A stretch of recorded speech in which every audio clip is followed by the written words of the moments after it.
여러분 안녕하십니까? 세계 곳곳에서 발생한 개벽 소식을 전해드리는 뉴스 더 개벽 시작합니다. 미래 전략 기술로 주목받는 양자 컴퓨터의 상용화에 중요한 진전이 있었습니다. 핀란드 연구진이 초전도 방식의 큐비트에서 양자 상태를 유지하는 결맞음 시간의 최고 기록을 세우며 기술 상용화 가능성을 크게 높였습니다.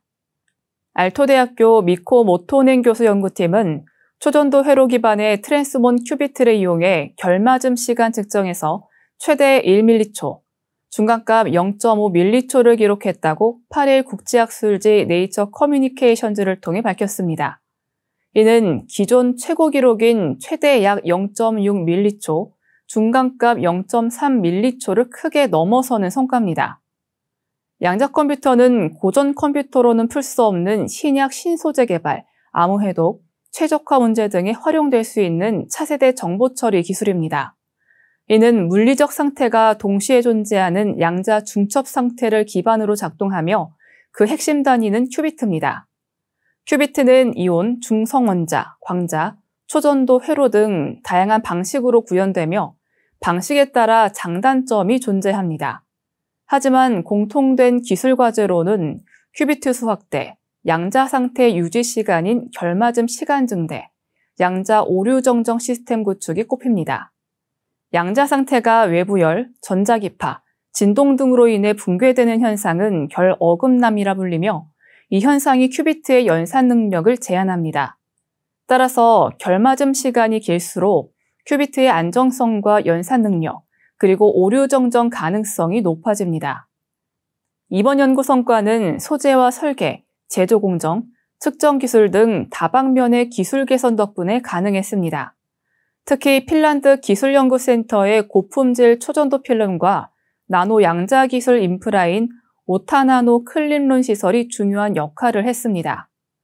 연구팀은 실험 설계 및 과정을 상세히 기록해 재현성을 확보했고, 이는 향후 국제 공동 연구에도 긍정적인 영향을 줄 것으로 보입니다. 연구진은 이번 결과는 초전도 양자 기술을 기반으로 양자 센서, 양자 시뮬레이터, 양자 컴퓨터 개발을 가속할 것이라며 기대감을 드러냈습니다.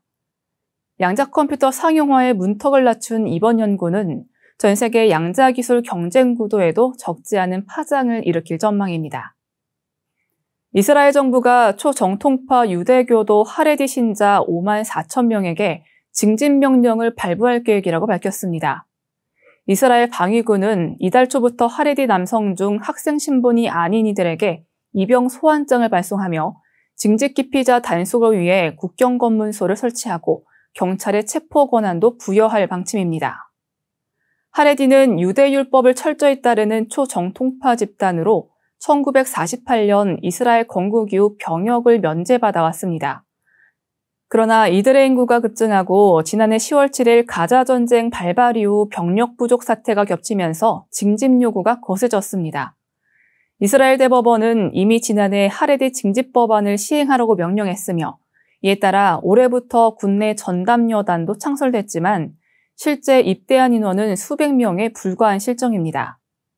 하레디 전체 인구는 약 130만 명으로 징집 대상 연령 남성만 해도 6만 6천여 명에 달합니다. 이런 가운데 국영방송 칸은 올해에만 약 4,800명의 하레디가 징집될 것으로 전망했습니다. 하지만 하레디의 반발은 여전하며 거리 시위도 이어지고 있습니다. 타임스 오브 이스라엘은 이번 조치가 베냐민 네타냐후 대통령의 극우 연정에 균열을 초래할 수 있다고 분석했습니다. 현 연립정부는 총 120석 중 64석을 차지하고 있으며, 이 중 차스당과 유대교 토라연합 소속 의원이 각각 11석과 7석으로 연정의 핵심을 이루고 있습니다. 이들이 이탈할 경우 네타냐후 내각은 붕괴 위기에 직면할 수 있습니다. 한편 이스라엘 의회 외무국방위원장 율리 에델스타인은 하레디 입대 법안 개정을 추진하겠다고 밝혔습니다. 연정 붕괴를 피하기 위한 정치적 타협 가능성이 제기되고 있습니다. 하지만 이번 징집 조치에 대해 비판의 목소리도 높습니다. 하레디 사회는 종교적 신념에 따라 군복무를 거부해왔고, 이들의 삶은 세속 사회와 완전히 다른 규범 속에 존재해왔습니다. 강제징집은 이들의 종교 자유를 침해할 수 있으며 내부 분열과 사회 갈등만 키울 수 있다는 우려도 제기됩니다. 무엇보다 이번 결정은 단지 병력 수급을 위한 행정조치를 넘어 이스라엘 사회 내부의 균열을 더욱 깊게 만들고 정체성 충돌을 야기하는 불안한 선택이라는 지적이 나옵니다. 하레디 징집 문제는 이제 단순한 병역 의무를 넘어 이스라엘이 어떤 국가로 나아갈 것인가를 가늠하는 깊은 갈림길에 서 있다는 사실을 보여주고 있습니다.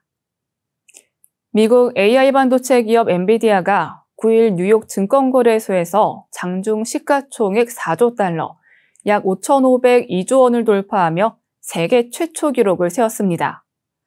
이날 엔비디아 주가는 한때 전날보다 약 2.5% 오른 164달러 42센트까지 상승하며 역사적인 이정표를 달성했습니다. 이로써 엔비디아는 애플, 마이크로소프트 등을 제치고 시총 4조 달러를 넘긴 첫 번째 기업이 됐습니다. 이는 미국 대표 기술 기업으로서의 위상뿐 아니라 생성형 AI 열풍을 주도한 결과로 풀이됩니다. CNBC는 지정학적 긴장과 중국에 대한 수출 규제에도 불구하고 랠리를 이어간 점이 주목된다고 평가했습니다. 하지만 장후반 차익 실현 매물이 쏟아지면서 주가는 1.8% 상승한 162달러 88센트로 마감됐습니다. 이에 따라 최종 시총은 3조 9,720억 달러로 다소 줄어 4조 달러 아래로 내려왔습니다. 그럼에도 불구하고 이날 장중 기록은 엔비디아가 AI 기술 혁신의 최전선에 있음을 다시 한번 입증한 사례로 남게 됐습니다. 엔비디아의 시총 상승 속도는 단연 독보적입니다. 지난해 2월 2조 달러를 돌파한 데 이어 2023년 6월 3조 달러에 진입했고 다시 1년 만에 4조 달러를 넘어섰습니다. 이는 AI 관련 수요 폭증과 반도체 설계 능력, 고성능 컴퓨팅 기술력이 맞물린 결과로 보입니다. 시총 4조 달러는 현재 한국 시총 1위 기업인 삼성전자를 13개 이상 합쳐야 나오는 수치입니다. 또한 국제통화기금의 올해 추정 국내 총생산 기준으로는 세계 6위 영국을 넘어 5위 일본에 육박하는 규모입니다. AI 기술이 세계 경제의 판도를 바꾸는 가운데 엔비디아는 그 선봉에 서서 새로운 기술 패러다임의 상징으로 부상하고 있습니다. AI 시대의 주인공으로 우뚝 선 엔비디아의 다음 행보에 전 세계가 주목하고 있습니다. 미국 중남부에 내린 기록적인 폭우로 대규모 홍수 피해가 이어지고 있습니다. 텍사스주 컵카운티와 인근 지역에서 발생한 급류로 현재까지 사망자는 110명, 실종자는 173명에 달하는 것으로 집계됐습니다. 미국 CNN에 따르면 4일 독립기념일 연휴 첫날 발생한 폭우는 텍사스 중부 과달루페강 유역을 중심으로 집중됐으며 강물 수위는 불과 1시간 만에 8m 이상 급상승했습니다. 특히 기독교계 여름 캠프 미스틱에서 어린이 27명이 희생되는 등 총 30명의 어린이가 숨진 비극이 발생했습니다. 가족 단위 여행객, 캠핑카 이용자들의 피해도 커 정확한 실종자 수를 파악하는 데 애를 먹고 있습니다. 수색 현장을 찾은 그레그 에버 텍사스 주지사는 모든 사람을 찾을 때까지 수색을 멈추지 않을 것이라며 경보 시스템 부재에 대해 향후 2주 내 의회에서 해결할 과제라고 강조했습니다. 아울러 홍수가 30피트, 9.1m 높이의 쓰나미 벽이 될 줄 누구도 몰랐다며 피해 규모에 대한 충격을 나타냈습니다. 이번 사태를 계기로 재난 대응 시스템에 대한 책임론도 고조되고 있습니다. 특히 경보 문자 미수신 사례가 잇따르며 구조적 시스템 점검과 개편 요구가 커지고 있습니다. 한편 트럼프 미국 대통령은 자신이 꾸준히 주장해온 연방 재난관리청 해체에 대해 지금은 그들이 바쁘니 그대로 두자며 논의를 미룬 입장을 밝혔습니다. 연방재난관리청은 현재 수색, 구조, 복구 활동을 총괄하는 중심기관입니다. 홍수 피해는 아직 진행 중이며 정확한 실종자 규모와 피해 총액은 시간이 더 지나야 확인될 전망입니다.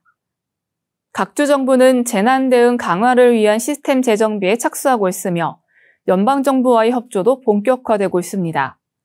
그러나 트럼프 대통령의 재난 대비 정책은 여전히 도마 위에 올라 있습니다. 연방재난관리청의 해체를 거론해온 그의 입장은 이번과 같은 대형 재난에서 연방 차원의 총괄 대응 체계의 필요성을 다시금 부각시키고 있습니다. 일시적인 유보 발언으로 위기를 모면할 수 있지만 반복되는 자연재해 앞에서 축소지향적 정책은 국민의 안전을 외면하는 결과로 이어질 수 있습니다. 재난은 정치가 아니라 생존의 문제입니다.